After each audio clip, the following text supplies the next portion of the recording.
Warning, this show may contain some crude humor and mild swearing. Listener discretion is advised. The show was produced by Geek Happy Network, creators of the very best in audible oracle entertainment. In other words, podcasts. If you enjoy listening to Smorgasbord, remember to subscribe to the show in Spotify or on your favorite podcast app. Remember to leave a review. We'd love to hear your thoughts.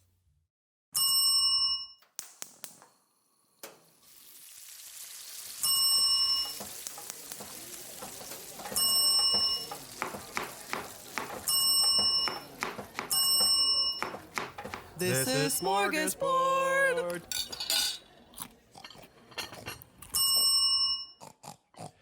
Welcome to Smorgasbord, a show where we explore the rituals, myths, and all things strange about the world of food. I'm Mick, and here is my co-host, Angel. And today we'll be talking about chicken. I love chicken. Chicken in Japan. Yeah. Yay. We'll be talking about the strange obsession of some people in Japan with eating chicken during Christmas. I mean, that sounds like just a regular Tuesday over here. I know, for us, yeah, as big chicken fans. Fried chicken. It has to be fried. Yes. The chicken's fried for our sins today. And then killed later. Yep. Specifically, KFC chicken, though, in Japan. Yeah, okay, I'm not so into that. Yeah, apparently in Japan, KFC's a big deal at Christmas time. Like, I'm big in Japan. Yeah. Says Colonel Sanders. Yeah. I mean, there is an anime version of him now. That's true. Actually, no, I haven't seen that one yet. Oh. I streamed it. I played it. It was only like an Oh, hour-long game. wow. Oh, it's an anime game? It was an anime dating sim. You like go to cooking school with Colonel Sanders, but he's like the sexy version.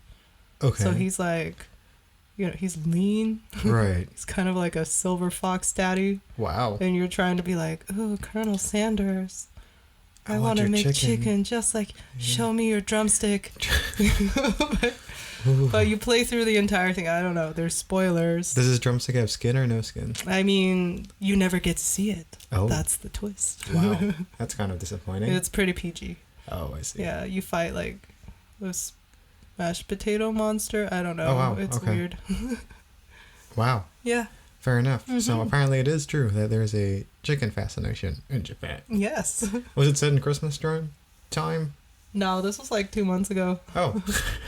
But it was just, it's one big ad for KFC. Jesus. Okay. Just anime-ized. Wow. Well, apparently KFC is really big in Japan, especially during Christmas. It's so popular during Christmas that it actually accounts for 1/3 of the sales in Japan for KFC. So today we'll cover the significance of Christmas in Japan and the origins of this kind of strange story. I mean, if you're home alone on Christmas and you're trying to DoorDash and everything is closed, Yeah, I the guess only so. thing that's open is KFC. It's KFC. Weird. Okay. That sounds like my Christmas plans. Well, Christmas is celebrated quite differently in Japan compared to North America. This is mainly because Japan is not a Christian country at all. Well, Christmas is a Christian holiday, at least in its origins. So only 1% of Japanese people are actually Christian, and it's not even really considered a holiday in Japan. At least Christmas is not considered a holiday in Japan. I wonder if they get a day off. No, I don't think they do. Oh. It's like a full-on, it's just You a play day. dress up and you decorate things and you Yeah. give presents. Yeah, exactly. But then you go to work and your soul dies. Yeah. Okay. Pretty much. Christmas has only really been a tradition in Japan for over the past few decades. This led to some American customs now being practiced in Japan too, such as exchanging presents or Christmas cards. So this thing's more of a recent thing that's happened in Japan more than like something that's been happening forever. In Japan, they also don't celebrate Christmas for religious reasons. It's quite a secular celebration. It's known more for being a happy or romantic time than a time to spend with family or spend with Jesus? I was going to say presents. Or presents. Interestingly enough, Yay, capitalism. yeah. It's Amazon actually boxes. probably more comparable to Valentine's Day for us here than it is to Christmas. But with a different color scheme. Yeah, different color scheme and colder. Or maybe not. I don't know. Is it colder? It's pretty cold in February. Yeah, it's pretty cold in February. Maybe not then. The reason behind all of this is because Japan seems to have, as a country, a tendency to borrow ideas and traditions from other countries and kind of just evolve it into their own style. You can think about many things you hear in Japan that are pretty cool, but then you're like, hold a minute, isn't that like just something that we do here in America or something? Or insert country here. Yeah, exactly. You could kind of really pay attention to this more when you look at the Japanese language, when they have many English words that they adapt into the Japanese language. I think is it the kanji? It's not right? kanji. No. It's hiragana, katakana. It's one of those. I think it's katakana. Yeah. It's a writing system specifically used for foreign imported words. Exactly. Which is kind of cool because then you really realize how much of Japan is so them, but also kind of they like us. They put their own spin on things. Exactly. Which I think is pretty cool. That is pretty cool. Better than colonizing. Borrowing ideas, much better than colonialism. Much better than stealing. Yes. Or destroying other anyway. We had a point at some point. Yeah. Colonialism is bad. Yeah. But while Christmas may not be a holiday in Japan, it is still something that has a bunch of different customs and traditions that are, like we mentioned, unique to Japan. One of it, for example, is a Christmas cake. As we are a food podcast. Yum. The Christmas cake is a sponge cake-like thing with strawberries and whipped cream in it. As a strange sidebar, if you go to your phone and open up the shortcake or cake slice emoji, this is pretty much what the Christmas Japanese shortcake looks like. Okay, now does this apply to all, like, phone OSs? I think so. Okay, because I looked mine up. It's definitely like a strawberry cake. And you're Android phone. I am on Android, yes. And I use iOS, and it definitely looks like a strawberry cake as well. Unity. Yes.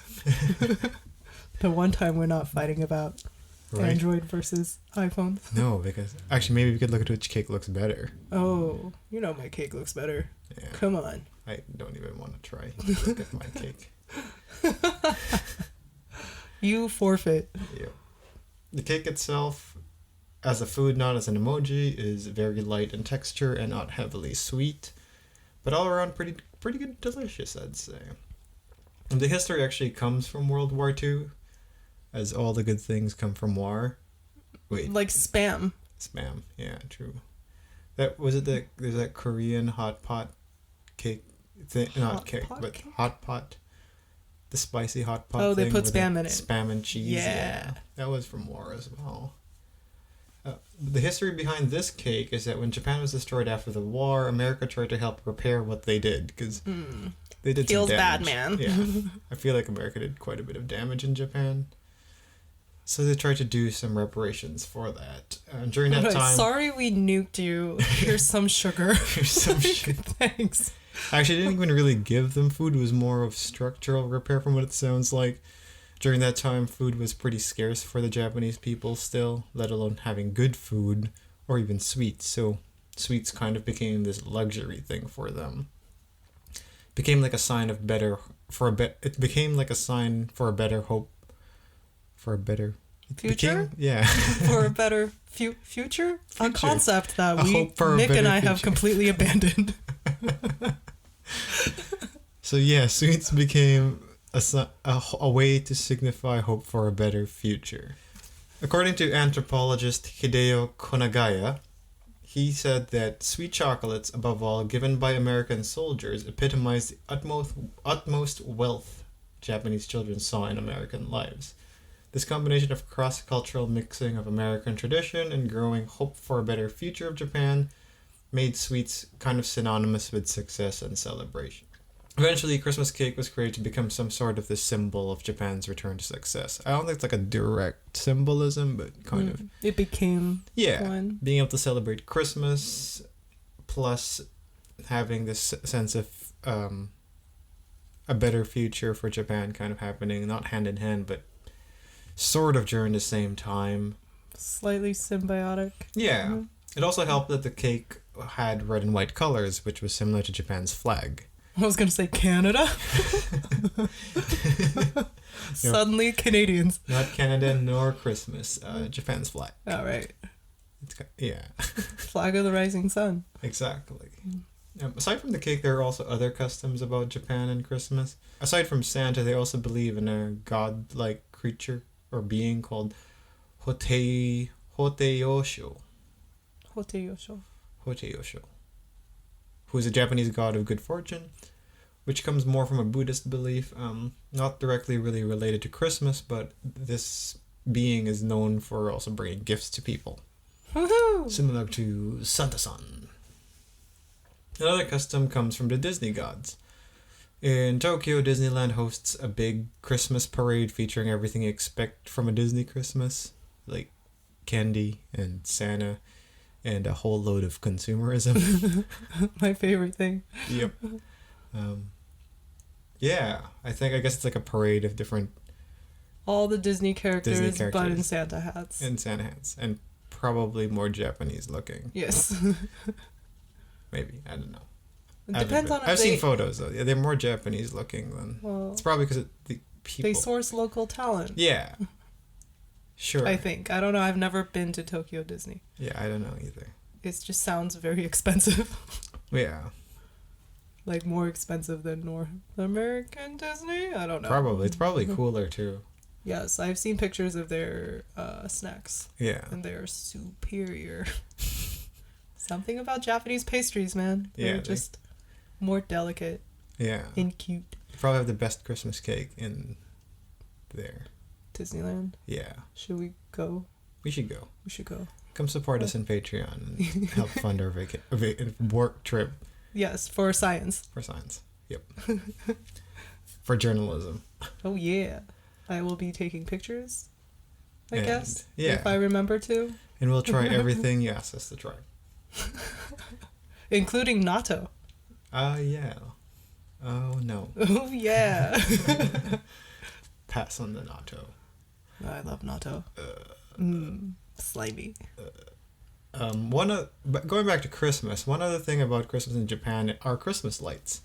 As we talked about, or as I mentioned earlier, Christmas is more of this romantic day for people, or not holiday, but romantic time for people.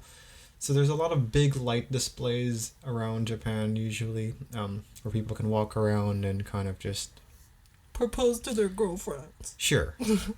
It's a very grammable moment, I think. Oh, yeah. And one last thing to note before we go into KFC about Christmas in Japan is opening gifts.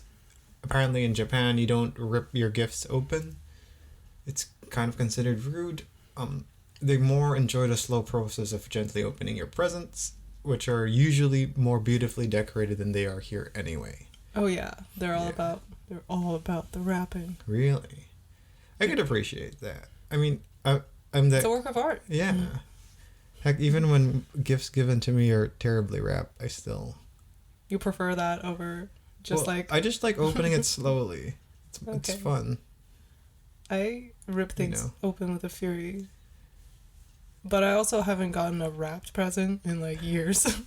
Okay. People just throw it here. Here's a Merry Christmas. Here's a bag. Just throw it at me. Ooh, what did you get me? What's in the bag? It's the bag. Just the bag. Yeah. But like we mentioned, we're not here to talk about any other traditions in Japan. We're here to talk about chicken. Chicken.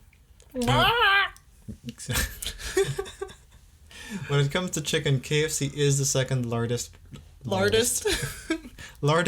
largest restaurant chain in the world next to McDonald's. And Japan is actually the third largest market for KFC after China and the United States. Wow. And considering Japan's landmass in size, is tiny. That's impressive. You could see how big KFC is in Japan in that matter. Yeah, we should really Patreon so we can food travel. Yeah, we should. On other people's dimes. We need to experiment. In Japan, it's mostly a takeout culture. Or 70% of orders are takeout rather than dine-in, so it's not a place where you just sit down and eat. Yeah, because you don't want to socialize. No, probably not. With food being used for parties or side dishes sometimes. There also tends, just like most places in Asia, There's also preference for dark meat over light meat when it comes to chicken. So more of the drumsticks and thighs rather than the wings or the breasts or the ribs. And they're usually served with rice or familiar bento boxes. This is what I like about KFC in Asia. You could get rice with your fried chicken. Whoop-de-doo. Whoop-de-fucking-doo. I hate rice. The history of KFC in Japan began in 1970 when the Mitsubishi Corporation first opened a store in Nagoya. And interestingly enough, KFC is branded as a more expensive kind of like a restaurant. luxury fast food? I wouldn't say luxury fast food. I'd say just kind of white spot. White spot. Instead of McDonald's Okay. level, you know. Right. Or like Applebee's. Applebee's, all versus right. McDonald's kind of thing. You can only order apples or bees at Applebee's. Yeah. Just so you know. I've never been, so I believe you 100%. Trust. Yeah. But when it comes to Christmas, though, how did KFC become synonymous with Christmas in Japan? Well, that one we could thank Takeshi Okawara, who managed the first KFC restaurant in Japan. And also actually ended up becoming the CEO of KFC Japan from 1984 to 2002. You too can Yeah. have entrepreneurial dreams. Just, you know, make chicken synonymous with a country, with a holiday in a country, and He's a be a pioneer. CEO. Exactly. What holidays are left that we can take? So Easter. Let's Easter. let's do it. the Easter chicken. The Easter chicken. Exactly. I mean, it doesn't have to be chicken. We can start a whole new trend. Yeah, it kind of has to be chicken. Okay. Yeah. I feel like we need a different style of chicken to be different from KFC. How about oil fried? I mean, isn't deep fried in oil? Dehydrated chicken. Like chicken Air jerky. fried? We could do air fried. Yeah. Right. So when it comes to the origins of this story, it's a little bit mixed. There are two main stories of how this whole KFC becoming synonymous with Christmas came to be. One story is when Okawara visited a local kindergarten when they first opened KFC in Aoyama in 1973. School asked if they could have KFC during their annual Christmas party, and also asking Okawara if he didn't mind coming in dressed up as Santa. He naturally obliged and kind of enthusiastic. Naturally. Like, why hire a Santa when you can be Santa? Exactly. I think he found his destiny.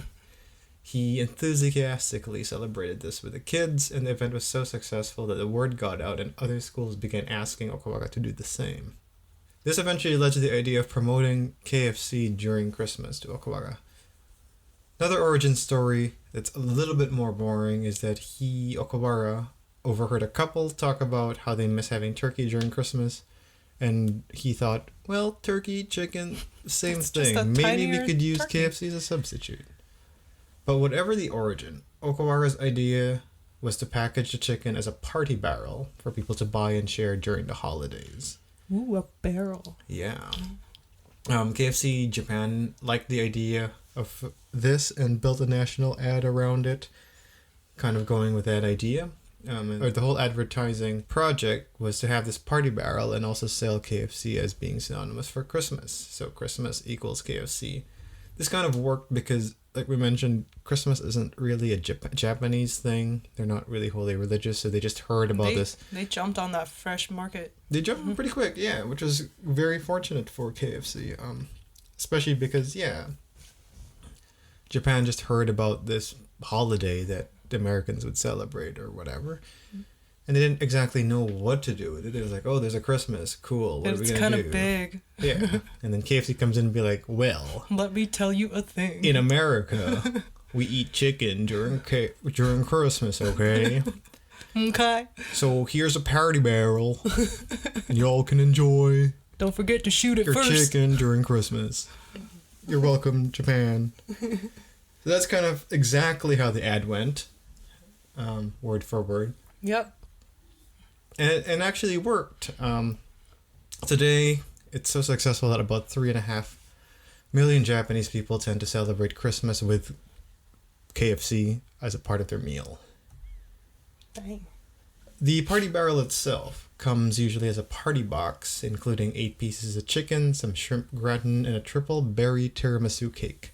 Oh, that sounds good. Which, when you think about the cake and the berry, is kind of reminiscent, but not exactly the same as the Christmas cake. It costs about 4,000 yen or $30-ish. There's also some... It's pretty good. It is pretty... For like something that they say is a more... It's like for something that is seen as like the Applebee's of Japan. It's pretty cheap. But you get like, full dinner and dessert. Yeah, exactly. There are also more premium options, which can include a whole roasted chicken. So there goes a roasted chicken idea. Ooh. Or even Christmas wine, and can cost as much as 6,000 yen, or whatever, $50. Yeah. Math. Because of the popularity of this during the holidays, most people do choose to book their orders in advance. So you could order your chicken orders in advance, or risk having to wait as much as 2 hours to get your order in. Yikes. So, I once waited 90 minutes for raclette. Why? I really wanted raclette. And 2 hours? Yeah, I don't know. Was it worth it? It was pretty good. Okay, cool. It was the first time I ever had raclette. So. In Japan? No, it was in LA. Oh. They were running out of cheese by the time we got to the back of the line. Couldn't you just have gone to a grocery and heat up cheese? No, but they have the specific cheese heater that you're supposed to use. I think I have one at home. You have a raclette maker? I think I do. We could have a raclette party. Oh my god. Screw KFC. Yep. Sorry, wait, Japan. KFC has a raclette? No. In LA? No. We definitely veered off track. Yep. I don't remember how we got onto raclette. You brought it up. I don't know. Maybe I'm just craving cheese right now. Well, back to chicken. Back to chicken. Another note that probably helped with the success of KFC becoming synonymous with Christmas is the fact that Colonel Sanders kind of can pass as Santa. Yeah, Southern Daddy Santa. Yeah, chubby dude. He has hairy a snappy face. Texas tie or whatever. Yeah. Whatever that tie is called. Yeah. I don't know. The tie. But usually during Christmas he doesn't have the tie. He's usually just dressed up as Santa. Oh. In 2012, Cosplay. This thing became so popular that they even allowed you to order KFC in flight from certain flights from Tokyo during the holidays. What? So imagine That's flying fancy. from Tokyo to wherever and getting KFC instead of your usual delicious airport food. Amazing. Yeah. Imagine first class. You're like, oh, I can't want wait to have my party steak. barrel. A party barrel? Where's my steak? No, you only get chicken. Yeah. It's the law. It's the law. To some, KFC, similar to the Christmas cake, became also a symbol of moving to a better future. In one ad called the Kentucky Christmas Song, performed by Maria Takeuchi, depicts the excitement of Christmas, but also somewhat having this grim chorus where it says, or translates as, Christmas is approaching this year again, as if to erase away the sad things that happened. Let's take off our pajamas now and go outside, running through the tree-lined streets that are turning slowly white. So it's kind of this sad... It's melancholic. But also hopeful. Yeah, melancholic is a good word for it. And maybe that's in some ways, to some people, KFC has this kind of hope for a better year feel to it. Until the new year comes and you're like, oh, hope is dead. Yeah. So that's kind of it about what Christmas is in Japan with KFC. At this point, I thought it'd be cool to talk about how KFC is different, I guess, in other parts of the world. And I do like that some pretty cool fast food stuff. places have local menus. Yeah, and it seems like KFC has a pretty wide variety of different stuff around the world. So maybe we should have funding for a worldwide trip. Oh, yes. To just KFC. visit KFC. Yeah. Yeah, in China, the more unpopular Western dishes like coleslaw or mashed potatoes are usually replaced by something more appealing to the Chinese market, such as shredded carrots, fungus, or bamboo shoots. They also had a shrimp burger that was created in KFC China. Wait, that sounds good. This one was actually created because of a scandal where KFC avian China flu? was suspected of fattening chicken using drugs. Oh, that's just America. So, yeah. But apparently the Chinese didn't really They didn't like that? appreciate that. Okay. So KFC China leveraged the crisis that they created. Steroid chickens. Yeah. I would enjoy that. It sounds Now that pretty I think good, about it. actually. Have you ever had like deep fried shrimp toast No, I have not. at dim sum? No. That They sounds good, too. they don't have it at all dim sum places. But No. the one time that I had it, I don't even Was it remember pretty where good? it was. It was so good. Oh. And you know me, I don't eat toast, but I ate it. That sounds like something that you would create for American dim sum eaters. Yeah, I mean it's definitely in North America. Oh. So, Okay. but I don't remember Huh. which place it was. I'll look into that. Mm-hmm. In India, they have more vegetarian like food options. So like the vegetarian zinger, the paneer zinger. They have a thing called a potato crisper burger or a hot veg snacker. So this is because a lot of people in India are vegetarian, so having vegetarian options make it more palatable to the people there. Ooh, if they have paneer pakora, but like in a bucket. Ooh. Oh, A bucket. bucket of fried There- cheese. You could start that as a Christmas thing in India. Please. Strangely enough, in Russia, they have teriyaki rice bowls. Hmm. And also a bunch of different things, such as draft beer and oatmeal on their breakfast menu. I thought you just said giraffe beer. Draft beer. Freshly milked from a giraffe. Yep. How high? In the Philippines, they have a thing called the double down dog, which is a cheese-filled hot dog smothered in more cheese and then put in a bun that's actually just a fried chicken patty instead of so bread. good.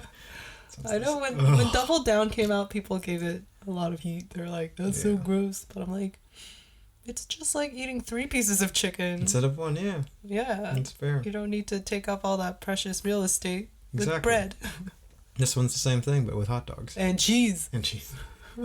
Those things apparently became super sold out really quickly in the Philippines. I could see why. They also introduced a thing called the cheesa, which is a large slice of chicken covered with pizza sauce, cheese, green peppers, and pineapple. Was it like, wait, pineapple? I could see the disgust in your face. Ugh. They also have a thing called the cheese top burger, What? which I guess if you're not Filipino is just weird, but it's a slice of cheese put on the top of the bun instead of inside it. Oh. I went to a McDonald's once and I got a Filet-O-Fish. And when I opened the box, the cheese was not even touching any part of the burger. They just threw it on the side. Oh, wow. I feel like it's kind of like that. Yeah. I think that one was more of laziness. Oh, right. With the cheese top, it's, I think, a part of the history behind this might be because of the emsaymada, which is a Philippine pastry, which is bread with cheese on top. Yum, yum, yum. So good. In South Korea, speaking of Double Down, is where I think the Double Down came from. When it comes to Double Down, South Korea also kind of just nails it in the coffin. Ooh, Nails it. love it. They're just good at it. You mean in the arteries, right? In the artery, yeah. They nailed it in the artery. They also have the Zinger Double Down Max, which is bacon, cheese, and hash brown between 2 chicken buns. Or they also have the Zinger Double Down King, which is bacon, barbecue sauce, white pepper sauce, a beef patty, and 2 chicken fillets. They also have different sides like the matzo balls and the fried ice cream. So they really have... Fried ice cream. Yeah, fried ice cream. Yum. And more recently, they've had introduced chiamek, which is essentially just eating fried chicken with beer. It's a popular thing in That Korea. sounds like a thing. but- Oh, that's... We do go to Ole Chicken. Yeah. You haven't come with us yet. No. But it's just chicken and beer. Oh, yeah. And chicken and soju. Yeah. And beer. I've had most of my Korean friends, they call it chiamek or chimek or whatever, but that's really just it. It's just eat chicken and beer. And I get like that there's- drunk and fat. I like that there's one word for it. Yeah, Condensed it into one word. exactly. There's also a bunch of weird ones around, not weird ones, different other stuff around the world, such as in Brazil they have the corn and Philly chicken sandwich, which is a strange partnership between Philadelphia cream cheese and Brazil. Oh, And in Hong Kong they have the okonomiyaki chicken. I want that. The last bit that I found was in Australia. There's a thing called the parmy, which sounds So like the most Australian. Australian thing. It's just Parmigiana sauce and an oatmeal bun combined with cheese, mayo, lettuce, and 2 schnitzel fillets. Schnitzel fillets. Sounds good. Wait, oatmeal bun? Is it just like compressed oatmeal? I guess so. Huh.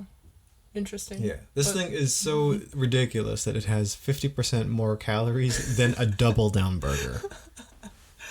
They blame the oatmeal. This is called the highway to the south. 6 feet in the south. I bet you the Parmy ads go like, "Oh, I want to look like a Texan in Australia? Try the Parmy today." You look like Thor in the last movie. Exactly. Want to look like Thor in the Avengers? Try the Parmy today. I feel like you'd instantly turn into a neckbeard. Yeah. Cool. Probably. We should definitely try it. You'll, after ordering, actually, what I heard is they had this promo where when you buy a Parmy, you get a truck and a shotgun and a hat. a cowboy hat, right? Or a cowboy hat. A MAGA hat. Yeah, a MAGA cowboy hat. You get a MAGA cowboy hat, a truck, and a shotgun for every purchase of the Parmy. And 1 gallon of fossil fuels for free. Yeah. And if you buy 10 or more, you get 10 children with it. And maybe, I don't know, a Bible or something. That's a bonus. Yeah. And like we do in Smorgasbord, we always want to ask the question of whether or not these things are good. I can't speak to a lot of the stuff here, but I could tell you that... That's why we should make a Patreon so we can go and try it. Yes. I could talk to you about the Philippine stuff, though, and they're pretty good. I like KFC in the Philippines. Yeah. The Canadian KFC is disgusting. I cannot stand Canadian KFC. I've told this story before. The last time I ate at KFC was over a decade ago because I ordered popcorn chicken. When I bit into it, it was pink on the inside. That's really hard to popcorn salmonella. Popcorn chicken, yeah. Yeah, I was really confused because the batter was nice and crispy and done. It was, and then the inside was just not. They probably cooked it too quickly, or it was too frozen or something. I guess. I used to work at KFC for 3 years, and... Is that where your soul died? Yeah. Or was that before? Yeah, I think before, probably. I was dead, and then They KFC stomped it into the ground. Yeah. But yeah, KFC in the Philippines is really good. They have the zinger, like we mentioned. They have rice there as well, which I don't know. You don't care about, I guess. No, but other people might. But other people do, yeah. And their gravy there is definitely significantly better than the gravy here. Yeah. When it comes to what are we eating today? We ate at IKEA. Oh yeah, we did. And this IKEA had rice balls. Sticky rice, yeah. It's sticky rice, which is an Asian thing, which is really strange. What was in the sticky rice? I didn't even see. It had pork and rice in it. I don't know. It was like I said, it's everything you expected about Asian food in an IKEA. Sounds about right. Yeah. Well, I had the fish and chips.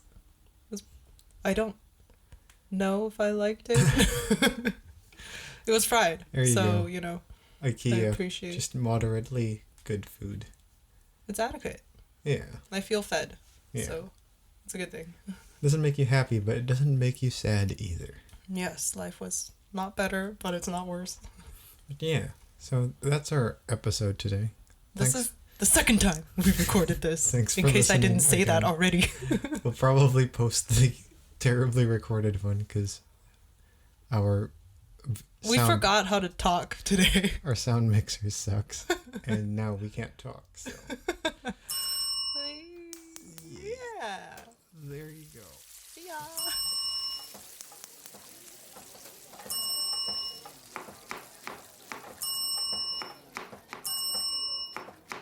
This is Smorgasbord.